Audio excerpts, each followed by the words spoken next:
বন্ধুরা, আমাদের তিনজনের চ্যানেলে তোমাদেরকে জানাই আবারও অনেক অনেক স্বাগত। এখন তো বর্ষাকাল মানেই কিন্তু পুকুর ডুবে গেছে, কোনো ড্রেন থাকলে মানে যেখানে যা ডোবা ফোয়া আছে সব কিন্তু ঘুরে যায়, গিয়ে কিন্তু মাছ কিন্তু চারিদিক কিন্তু এখন কিন্তু সব জায়গায় মাছের বন্যা বইছে যাই বলো। তা সেই বর্ষার দিনে আজকের কিন্তু আমি কিন্তু আমার জীবনে এত বছর ধরো বিয়ে হয়েছে বা ছোটবেলায় কোনোদিন আমি মাছ ধরিনি, এই ফার্স্ট টাইম একটা মাছ ধরেছি, তাও কি শোল মাছ। যে মাছটা মানে ধরা তো মুখের কথা, হাত দিলেই কিন্তু ছটফট করে, আর এর গা তো তোমরা সবাই জানো যে একদম পুরো ল্যালে গা, এর কিন্তু ধরা খুব সম্ভব না, তাও কিন্তু আমি ধরেছি। দেখো মাছটা, দেখো কত বড়।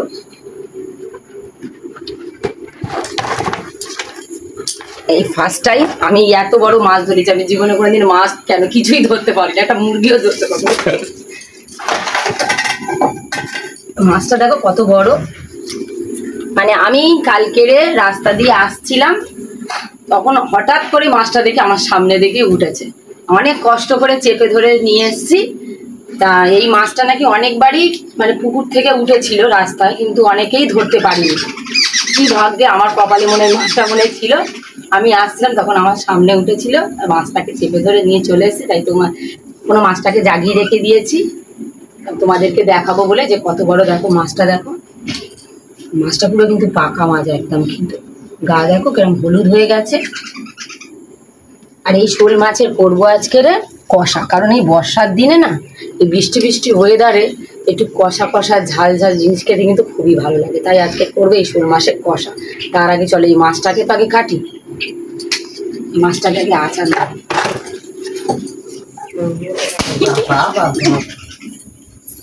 যেটা দিয়ে দিচ্ছি হচ্ছে হ্যাঁ, মাছটাকে জাগর করে মারলাম। মাছটা আমাকে একটু মরেছি, কিন্তু এদের জান তো এদের বাবা এখন মরি ওখানে আচার মাছ মরেছে। ওই মাছ হলে কিন্তু হট করে কিন্তু এখনো মরতো না, মনে হয় একটু মরেছে। এবার কাটবো। এইসব মাছ তো যতই মারো না কেন হট করে কিন্তু মরতে কিন্তু চায় না। আর এই আমাদের বাড়ির সামনে তোমাদের পুকুর আছে, পুকুরটা তো ডুবে গেছে। আর এই বাড়ির সামনে পুকুর থেকে বেয়ে কিন্তু আমাদের এই কসতলায় চলে এসেছিলো মাছ। চলো মাছটাকে আগে আঁশটাকে ছাড়াবো, তার জন্য চামচ নিয়ে চলে এসেছি।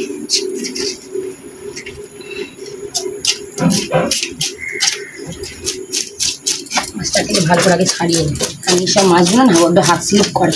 দেখো এখনো কিন্তু বললাম ভালো করে মরেনি, যেটুকুনি মরেছে আমার ধরার মতন হয়েছে। এই বর্ষাকালে তো তোমরাও কে কেমন মাছ ধরছো, কে কেমন এরমভাবে মাছ ধরতে পারো কি পারো না, অবশ্যই কিন্তু আমাকে কমেন্টে কিন্তু জানাবে। ছাই হলে ভালো হতো, ছাই না হলে কিন্তু এই শোল মাছ বলো, ল্যাটা মাছ বলো বা কই মাছ, সেই মাছ এগুলো একদম ছাই না হলে কাটাই যায় না, কারণ এদের গাটা হরহর করে তো স্লিপ করে। কিন্তু এখন এই বর্ষার সময় উনুনও ধরো ভিজে, অনেক বাড়িতে উনুনে রান্না করাও যাচ্ছে না, এই সমস্যা হয়। কিন্তু এখন তার মধ্যেও সমস্যার মধ্যেও করতে হবে। আর এই এখন বর্ষাকালে ধরো মাছ খাওয়ার থেকে কিন্তু এই যে বর্ষার সময় এটা মাছ সবাই মিলে ধরবে, এটাতে কিন্তু আনন্দ, বেশ ভালো লাগে দেখে। খাওয়ার থেকে ধরার মজাটাই বেশ ভালো লাগে। আর মাছটার এমন মার মেরেছি যে রক্ত বেরিয়ে গেছে এই কাছ থেকে, কিন্তু কি করব বাবা, মাছটা তো না মারলে তো কাটতেও পারবো না। অবশেষে মাছটা আমার আঁশটা কিন্তু ছাড়ানো হলো। চলে এবার তাহলে মাছটাকে আগে কেটে ফেলি। তো হরর করছে তো যেন আমার শুধু জল দিয়ে শুধু ধুয়ে নিতে হচ্ছে। বললাম যে ছাই হলে এতক্ষণ সময় লাগবে না, ছাই হলে এইসব মাছগুলো তাড়াতাড়ি কাটা যাবে, ছাই নেই তো। তো ছাড়ানো হয়ে গেলে এবার মাছটাকে কাটবো বলে বটিটা নিয়ে বসে পড়লাম। এবার মাছ এই পাখনাগুলো সব কাটবো।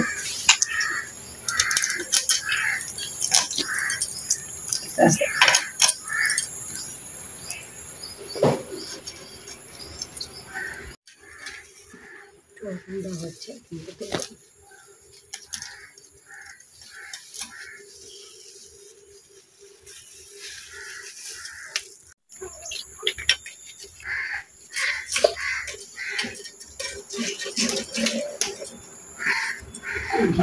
ভিতরে দেখো একদম মাছটা পুরো একদম বড়, তো মাছটা পুরো পাকা মাছ, মাছের ডিমও হয়ে গেছে। ডিমটা দেখো, এই দেখো ডিম, মাছটা কিন্তু ডিম হয়েছে, কাটতে হবে। মাছটা এসব মাছ খাওয়া বাচ্চাদের পক্ষে আরো ভালো, বিশেষ করে যার ডিমটা বেরিয়ে গেছে। দেখো পুরো ডিম উঠে ডিম হয়ে গেছে। এই মাছটা যেহেতু তো ডিম ডিম হয়ে গেছে, তো ডিম ছাড়ার জন্যই কিন্তু ডাঙায় উঠেছিল। যে ওরা তো এক যেখানে থাকে সেখানেই তো বাচ্চা পারে না, এক জায়গায় থাকে, আরেক জায়গায় উঠে অন্য যে বড় জায়গা যে জল বেশি থাকবে সেই সব গিয়ে গিয়ে বাচ্চা পারবো, সেখানে বাচ্চা নিয়ে থাকা বাচ্চা পারা যায়। ছোটো ছোটোখাটো জায়গায় তো আর বাচ্চা পারা যায় না, ড্রেনে ফেনে যদি থাকে যে বাচ্চা পারা যায় না। ওই জন্যেই ডাঙায় ওঠে যে বড় কোনো মানে জল বা বড় কোনো পুকুর থাকবে সেই জায়গায় লাফিয়ে গেলে বাচ্চাটা পারতে পারবে। ওই জন্য পেটে দেখো ডিমও হয়েছে। তাহলে মাছটা কিন্তু আমার কিন্তু কানকো থেকে কাটা হয়ে গেল, কাগড়ানো কাটা হয়ে গেল। এবার মাছটাকে আমি এখান থেকে মাথার কাছ থেকে কেটে নেব। মাছ কাটা দেখো কত বড়, এখান থেকে আমি কাটবো মাছ। দেখো মাছটা দেখো একটা ডিমের ডিম, মানে এত বড় মাছ তো, পাকা মাছ তো, ডিম বাচ্চা পাড়ার সময় হয়ে গেছে। এবার আমি এখান থেকে পিস করে নেবো, দাগার পিস করবো।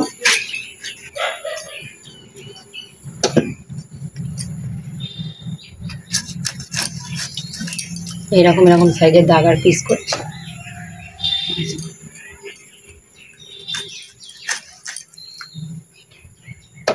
মাছটা কত পিস হলো,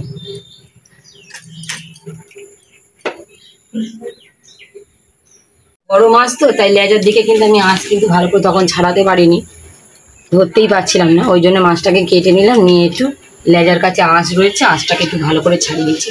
কত বড় মাছ তো, লেজার দিকে ধরে আঁশটা অতটা ভালো করে ছাড়ানো যায় না। তাহলে এবার মাছগুলো আমার কাটা হলো, কটা পিস হয়েছে, 1 2 3 4 5, মাথাটা নিয়ে 6 পিস হয়েছে। তাহলে মাছগুলো অনেকটাই বড় ছিল মাছটা। চলো মাছগুলো এবার ধুয়ে নেবো, কাটা তো হয়ে গেল, ওই মাছগুলোকে ধুয়ে নেবো। এইসব মাছ তো পুরো জ্যান্ত মাছ তো, বুঝলে দেখো তেল দেখো একদম খুব টাটকা তেল। এইসব মাছ খেলেই তো তবে না শরীরে একটা ভিটামিন, বিশেষ করে বাচ্চাদের পক্ষে। অনেক সময় বাচ্চাদের শরীরে অনেক সময় ভিটামিন থাকে না বা কমজোরি, এইসব বাচ্চাদের এইসব মাছ খাওয়ানো সব থেকে ভালো।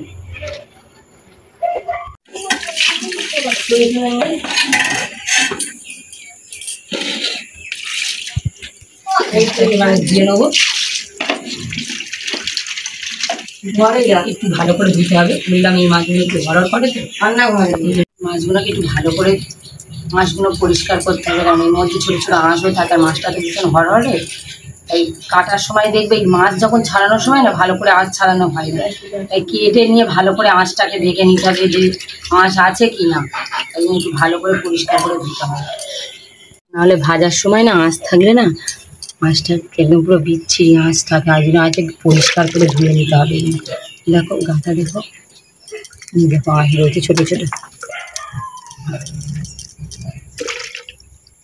লেজার কাছে দেখো একদম পুরো হলুদ মাছটা, দেখো পুরো পাক্কা মাছ একদম। এইসব মাছ খেলে যায়, সব বাচ্চাদের শরীরে একদম রক্ত নেই, এইসব মাছ খাওয়া সত্যি ডাক্তার এরকম মাছই খেতে বলে, যাতে শরীরে যাতে রক্ত হয়, ভিটামিন হয়। এই দেখো শোল মাছের মাথায় দেখো মাছ, দেখো দেখো মাথার ওপরে পর্যন্ত মাছ ঢুকে গেছে। এই দেখো এই আঁশগুলো না থাকলে দেখ কোথায় কোথায় আঁশ চলে গেছে। এই শোল মাছের আঁশ পুরো চোখের কাছে আঁশ আছে। এইসব আঁশ যদি মাছে থাকে তাহলে খাওয়ার সময় কিরকম একটা বিচ্ছিরি দেখায় না। এগুলো একটু ভালো করে না ছাড়িয়ে নিলে, মাছটায় দেখো পুরো রক্ত, একদম রক্তই লাল। এইসব মাছটা কিন্তু একবার জল দিয়ে একটু ধুয়ে নিয়েছি। এই মাছটা তো বিশেষ করে আরও নুন দিতে হবে, কারণ এই মাছের গা বললাম হরড় করে, নুনটা দিলে নুন খসখসে তো গাটা দেখবে একদম পুরো পরিষ্কার চকচক করবে। তাই জন্য নুন দিয়ে ভালো করে মাছটাকে করে নেবো। দেখবে নুন দিলে দেখবে গায়ে যে হরহর ভাবটা, লাল লাল ভাবটা কেটে যাবে, দেখবে আর হরহর করবে। এই জন্য নুন দিয়ে বিশেষ করে এই মাছ, সব মাছই আমি বলবো, বাইরের যেগুলো ধরো স্টোর করা থাকে সেসব মাছ তো আর সব পার ডে মাছ ভাজা না, ওগুলো তো ধরো থাকে স্টোর করা, ওই সব মাছ যেগুলো প্রত্যেক মাছই বলি একটু নুন দিয়ে ভালো করে পরিষ্কার করে ধুলে কী হয় মাছটা একদম ফ্রেশ হয়ে যায়, আর মাছের গায়ে যে লাল লালটা থাকে সেটাও থাকবে না। আর মাছটার মধ্যে অনেক সময় কী হয়, বাইরের মাছ তো অনেক সমস্যা থাকে, নুন দিয়ে ধুয়ে নিলে মাছটা পরিষ্কার হয়ে যায়। দেখো মাছটা এবার দেখো এরকম পরিষ্কার হয়ে গেছে, এই দেখো একদম পুরো খসখস হয়ে গেছে, আর মাছটার মধ্যে কিন্তু অত ল্যাল ল্যাল নেই।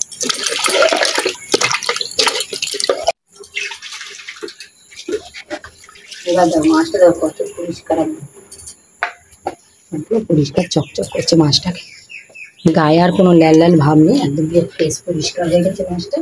তাহলে মাছ তো আমার একদম কেটে ধুয়ে পরিষ্কার করা হয়ে গেল। চলো মাছগুলো এবার ভাজবো। আর এই মাছের যে বললাম যে একদম পুরো কষা কষা করবো, কী কী উপকরণ নিয়েছি সবটাই তোমাদের দেখাবো। চলো রান্নার জায়গায় এবার চলে যাবো। তাহলে কেটে ধুয়ে পরিষ্কার করে নিয়ে রান্নার জায়গায় চলে এলাম। এবার মাছটাকে নুন আর হলুদ দিয়ে মাছটাকে একটু মেখে নেব ভাজার জন্য। একটু হলুদ দিয়ে দিলাম মাছের গায়ে, দিয়ে দেবো হাফ চা চামচ একটু অল্প একটু নুন দিয়ে ভালো করে মাছটাকে ভালো করে মেখে নেব ভাজার জন্যে। দেখো এমনভাবে মাখবো যেন প্রত্যেকটা মাছের গায়ে যেন নুন আর হলুদ ভালো করে মাখা হয়। মাছ বলে না মানে এই শোল মাছ বলে একেবারে, এদের মাছের থেকে কিন্তু মাথার সাইজটা কিন্তু বেশি বড় হয়। দেখো মাথাটা দেখো কত বড় আর চওড়া, মাছের থেকে মাথার সাইজটাই বেশি, ওদের মাথাতেই ভারী কিন্তু। তাহলে মাছটা কিন্তু নুন হলুদ মিশানো হয়ে গেল। এবার মাছটাকে আমি ভাজবো। মাছটা কিন্তু নুন হলুদ ভালো করে মেখে নিলাম। এদিকে মাছ ভাজার জন্য কিন্তু গ্যাস ধরিয়ে কিন্তু কড়াই বসিয়ে দিয়েছি। কড়াইয়ে দিয়ে দেবো এবারে মাছ ভাজার জন্য সর্ষের তেল দিয়ে দিলাম, দিয়ে গ্যাসটাকে জোরে দিয়ে দেবো, দিয়ে মাছ তেলটাকে একটু গরম করে নেব।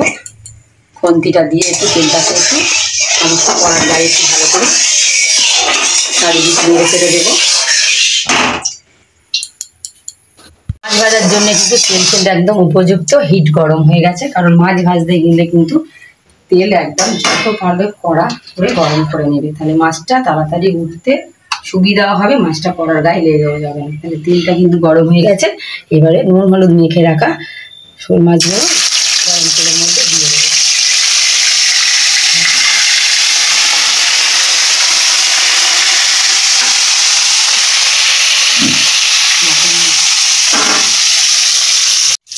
এক পিঠ মাছ ভাজা হয়ে গেছে, আর এক পিঠ ভাজার জন্য উল্টে দেবো। এই মাছগুলো বেশি কিন্তু সব পুকুরের জ্যান্ত মাছগুলো বেশি কিন্তু ভাজলে কিন্তু এই ডিমটা থাকে না, এই জন্য বেশি ভাজার কোনো দরকার নেই।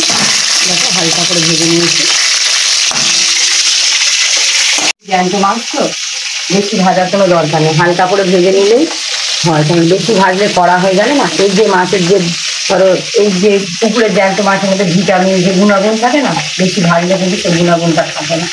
বেশিরভাগ ধরো কই মাছ বলো বা শিং মাছ, এগুলো কিন্তু অ্যাকচুয়ালি ভাজেই না। শিং মাছ বলো মাছ এগুলো তো ভাজে না, এগুলো কিন্তু ভালো করে একটু নুন টিন দিয়ে ভালো করে একদম পুরো পরিষ্কার করে ধুয়ে নিলে তুমি কিন্তু কাঁচা কাঁচাও রান্না করে কিন্তু খাওয়া কিন্তু ভালো তাও থেকে।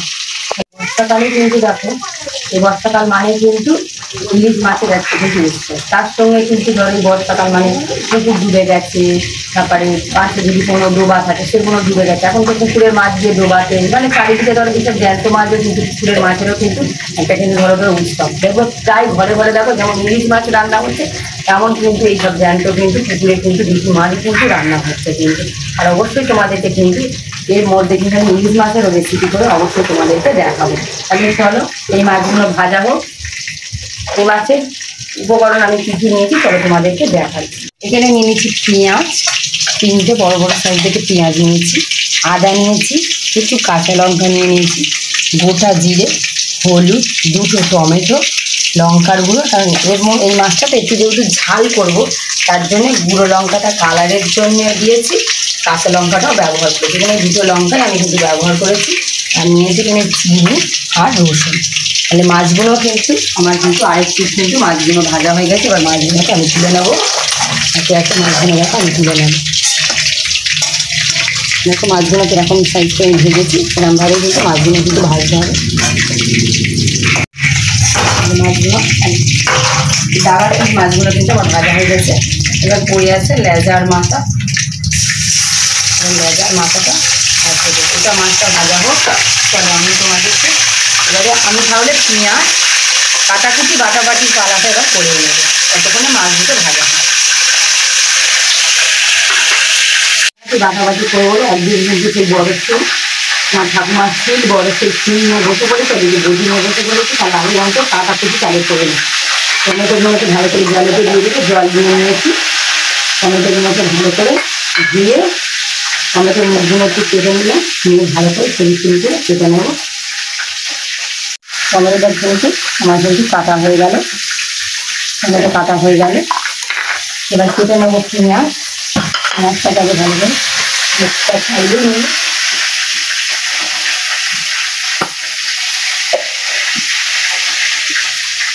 ভালো করে দিয়ে নিচ্ছি। আমি পেঁয়াজের গায়ে দেখি এখনকার পেঁয়াজের গায়ে দিলে কালো কালো দাগ থাকে, খোলাটা ছাড়ানোর পরে না কালো কালো দাগটার জন্য পেঁয়াজটাকে ভালো করে ছাড়িয়ে নিয়ে ধুয়ে নিয়েছি। এবারে পেঁয়াজটাকে ধীরে ধীরে করে কেটে নিই। পেঁয়াজগুলো আমার একদম সরু সরু করে কাটা হয়ে গেল। এবার ছাড়িয়ে নেবো আদা। আদাটাকে ভালো করে ছাড়াবো যেন আদাগুলো খোলা না থাকে। আগেই বলি খোলা থাকলে কিন্তু আদা কিন্তু ঠিক আছে। আদাটাকে ভালো করে জলের মধ্যে দিয়ে দিলাম। এগুলো ছাড়িয়ে আমি কেটে নিয়েছি। লঙ্কাগুলো একটু দিয়ে নেবো, নিয়ে বোটাগুলো ছাড়িয়ে নেবো।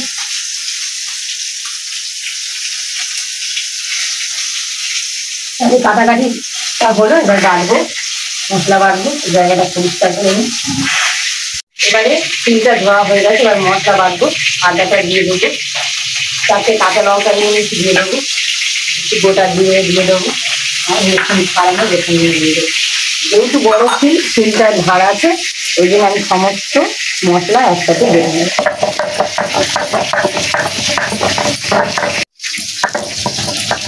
বড় শিলটা কি মশলাটা কিন্তু শিল যত ধার হবে শিলটা একটু বড় হবে, মশলাটা তত বাঁচতে সুবিধা হবে। মশলাটা বেশিক্ষণ বাঁচতে সময়ও লাগে না।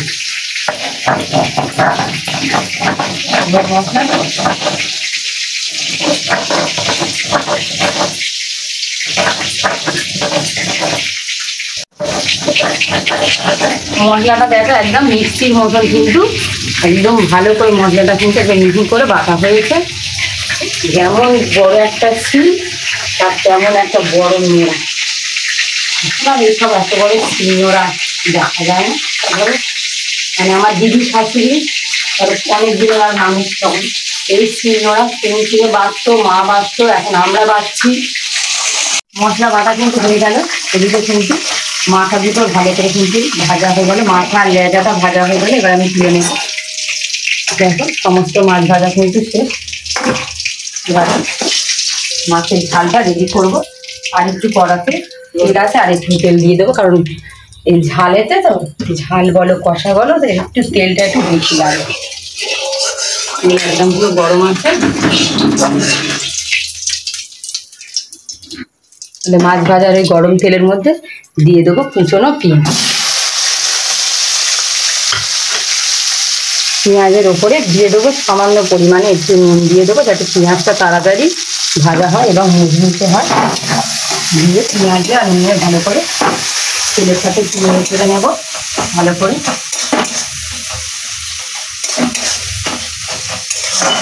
ভালো করে নেড়ে চেড়ে নিলাম, নুন ভালো করে ভেজে নেব। পেঁয়াজটা দেখো সুন্দর করে কিন্তু ব্রাউন কালার ভাজা হয়ে গেছে। এবারে দিয়ে দেবো দুটো টমেটো কেটে রাখা, দিয়ে দেবো। এবারে টমেটোটা দিয়ে ভালো করে পেঁয়াজের সাথে একটু নেড়ে চেড়ে নেবো, নিয়ে ভালো করে ভেজে নেবো যতক্ষণ না টমেটোটা পুরো গলে যায়। করে কিন্তু নেড়ে চেড়ে টমেটোটাকে একটু ভালো করে গলিয়ে নেবো। ততক্ষণ কিন্তু একটু ভালো করে নেড়ে চেড়ে দেবো। টমেটোটা কিন্তু অনেকটা কিন্তু গলে গেছে। টমেটোটা না একটু ভালো করে না ভেজে নিয়ে না, টমেটোর মধ্যে একটা কাঁচা গন্ধ থাকে। ভালো করে ভাজলে ওই কাঁচা গন্ধটা থাকে না। দেখো টমেটোটা কিন্তু অনেকটাই গলে গেছে। এবার এর মধ্যে দিয়ে দেবো গুঁড়ো লঙ্কা। 1 চামচ পুরো গুঁড়ো লঙ্কা নিয়ে নিলাম। যেহেতু কাঁচা লঙ্কাও আছে তাই ঝালের পরিমাণটা বুঝে নিতে হবে।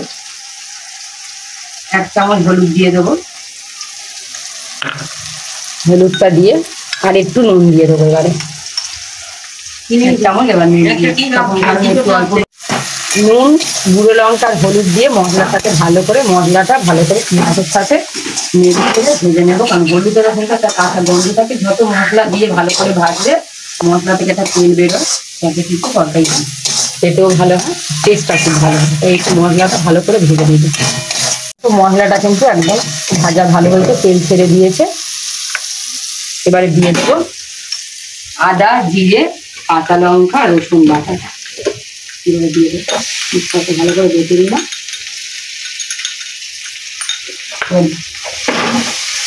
জিরে কাঁচা লঙ্কাটা দিয়ে একটু ভালো করে নেড়ে চেড়ে নিয়ে নিচ্ছি। এবার দিয়ে দেবো ওপর থেকে একটু চিনি দিয়ে দেবো। চিনিটা দিলে মশলার কালারটা কিন্তু আরো সুন্দর হয়, তরকারির টেস্টটাও ভালো হয়। দিয়ে এবার সমস্ত মশলা একসাথে আমি একটু ভালো করে ভেজে নেবো, যতক্ষণ না মশলার গায়ে মাথা গন্ধটা চলে যাচ্ছে ততক্ষণ কিন্তু ভালো করে নেড়ে চেড়ে ভেজে নেবো।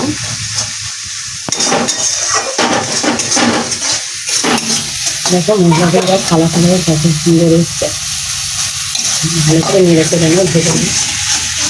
এটা দেখো অনেকটা কিন্তু ভাজা ভাজা হয়ে গেছে, কালারটা কিন্তু চেঞ্জ হয়ে গেছে, মশলা থেকে একটু তেল বেরিয়েছে। এবারে আমি অল্প সামান্য একটু জল দেবো, কারণ এই বাটির মধ্যে একটু মশলা লেগে রয়েছে। এই বাটির মশলাটা ধুয়ে একটু জল দিয়ে ভালো করে একটু ভেজে নেবো। এই মশলা দেওয়া জল কিন্তু দিয়ে কিন্তু ভালো করে ভেজে নিলে কিন্তু তরকারির টেস্টটা কিন্তু আরো ভালো হয়। সেদিকে এবারে আরেকটু মশলার সাথে জল দিলাম, তো একটু মশলার সাথে একটু ভেজে নিলে আর মশলার কোনো কাঁচা গন্ধ থাকবে। মশলাটা জলের সাথে ভাজা হয়ে যাচ্ছে।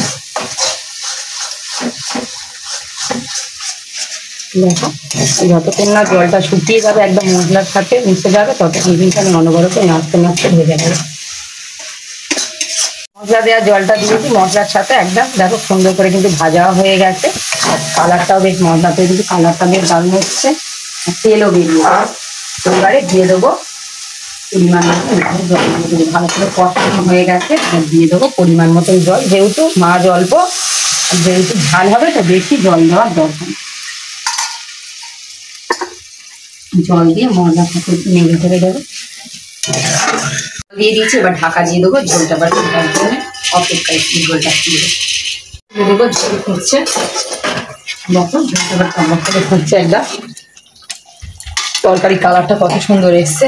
এবারে এই ভেজে রাখা মাছগুলো দিয়ে দেবো ঝোলের মধ্যে।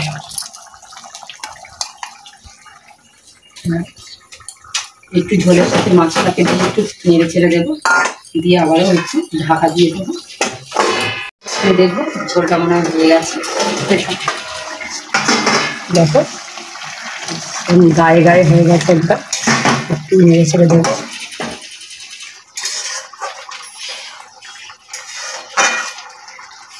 আমার কিন্তু শোল মাছের কিন্তু ঝাল কিন্তু একদম রেডি হয়ে গেছে। এবার নামিয়ে দেবো। এইরকম কিন্তু বৃষ্টির দিনে কিন্তু এরকম ঝাল কিন্তু খেতে কিন্তু সত্যি খুব ভালো লাগে। এবার আমি এই পাত্রে নামিয়ে দেবো।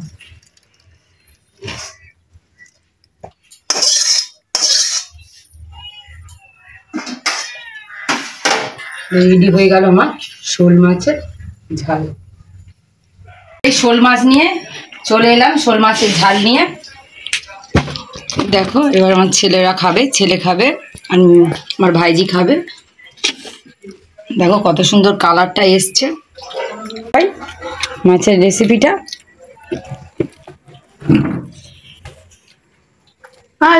ভালো লাগছে তানিয়া? খুব ভালো, খুব ভালো হয়েছে।